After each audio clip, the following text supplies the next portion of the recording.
رازهای دنیای پاسور که هیچ کسی تا حالا راجبشون حرفی نزد. پارت 3. از تک پیک شروع میکنیم که بیدلیل نیست که شکلش با همه کارتا فرق داره و یه جورایی نماد بازی پاسوره. توی جنگ آمریکا با ویتنام وقتی سربازای ویتنامی کشته میشدن، سربازای آمریکایی یه دونه آس پیک روی سینه اونا قرار میدادن.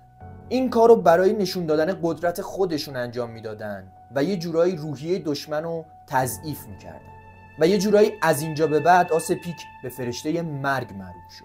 بریم سراغ یه اتفاق واقعی دیگه که مربوط به آس پیک، اما قبلش حتما ویدیو رو لایک کنید. تو سال 1892 تو لندن یه شخص که قمارباز معروفی هم بوده چندین شب پشت سر هم در حال برد زیادی بوده. اون یه شب ادعا میکنه که یک روح داره بهش کمک میکنه و برگای پاسو رو به نفع اون میچینه. صبح اون روز جسد اون شخص رو در حالی که یک آس پیک روی سینش قرار داده شده بود پیدا میکنه. فکر کنم واقعا آس پیک یه داستانی داره. حتما منتظر پارت بعدی باشید.